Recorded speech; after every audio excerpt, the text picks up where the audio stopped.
Saya awali dari cinta. Ada beberapa wawasan tentang cinta, beberapa insight yang menurut saya menarik dari novel ini tentang cinta. Yang pertama adalah tentang cinta pertama. Gibran dalam novel itu menjelaskan bahwa setiap orang muda pasti teringat cinta pertamanya dan mencoba menangkap kembali hari-hari yang asing itu, yang kenangannya mengubah perasaan di relung hatinya dan membuatnya begitu bahagia di balik segala kepahitan misterinya. Dalam hidup setiap orang muda pasti ada seorang Selma yang tiba-tiba muncul baginya di hari-hari musim semi kehidupannya dan mengubah kesendiriannya menjadi saat-saat bahagia serta memenuhi keheningan malam-malamnya dengan irama musik. Jadi ini Gibran mengasumsikan tidak ada orang yang tidak mengalami cinta pertama di masa mudanya. Ya, ini saya tidak perlu menjelaskan. Ayo teman-teman direnungi sendiri. Ayo perjalanan hidupnya selama ini. Siapakah cinta pertamanya teman-teman atau bapak ibu yang mungkin mendengarkan? Pasti punya, pasti ada cinta pertama itu. Yang seperti saya bilang tadi, dia hidup dengan sangat indah dalam kenangan kita, yang kita ingin kembali lagi ke sana. Kalau bisa, mbok yo balik lagi ke masa itu.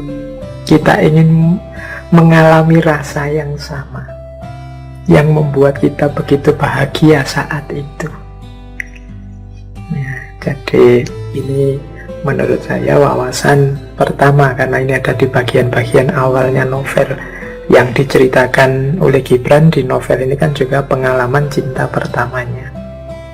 Boleh kalau teman-teman tertarik, ayo tulislah pengalaman cinta pertamamu masing-masing. Sebagian besar mungkin set ending karena tidak nyambung, tidak seperti yang diharapkan. Tapi mungkin juga ada yang begitu cinta pertama langsung klik, langsung nyambung sampai nikah, sampai sekarang, ya alhamdulillah. Tapi yang tidak nyambung, yang cinta pertamanya tidak sukses, ya tidak apa-apa, alhamdulillah juga punya banyak pengalaman. Punya banyak pengalaman kan banyak pengetahuan. Semakin banyak pengalaman semakin dewasa. Tapi pelajaran berharga dari cinta pertama menunjukkan bahwa cinta itu memang indah, bahwa cinta itu memang fitrah. Jadi cirinya manusia. Ya mengapa ada yang sukses, mengapa ada yang tidak? Ya karena manusia itu bukan seperti binatang. Kalau binatang ya tertarik, seneng, langsung nyambung, dipaksa, setelah itu bubar, tidak apa-apa. Tapi manusia itu kan ada norma, ada nilai-nilai. Indahnya di situ. Jadi pelajaran pertama cinta adalah cinta pertama. Baik, kita lanjutkan. Nah, apa sih indahnya cinta? Kata Gibran, cinta itu adalah daya kehidupan. Disitulah lahirnya makna hidup.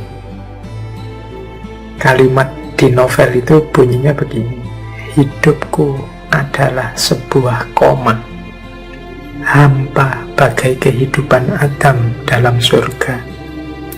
Ketika aku melihat Selma berdiri di depanku seperti seberkas cahaya, dia adalah Hawa dari jantung hatiku yang memenuhinya dengan segala rahasia dan berbagai keajaiban, serta membuat aku memahami makna kehidupan.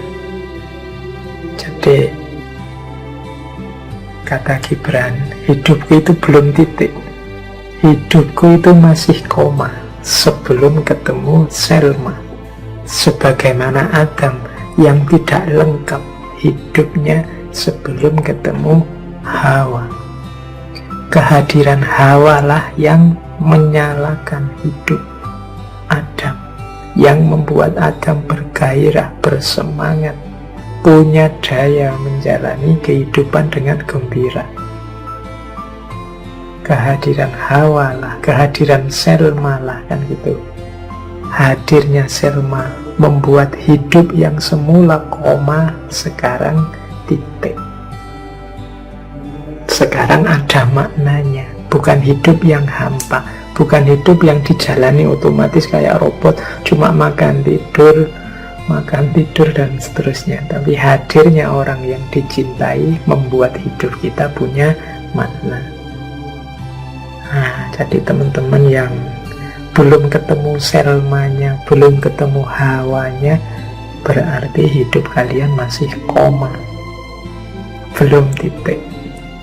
Hidup yang masih koma, ya kalau masih koma, masih perjalanannya masih panjang, masih jangan-jangan setelah koma terus masih koma lagi, seolah-olah sudah titik tapi ternyata enggak, mungkin ya masih titik koma. Berarti pokoknya dia penuh setelah Selma hadir, setelah Hawa hadir. Berarti cinta adalah daya dalam kehidupan.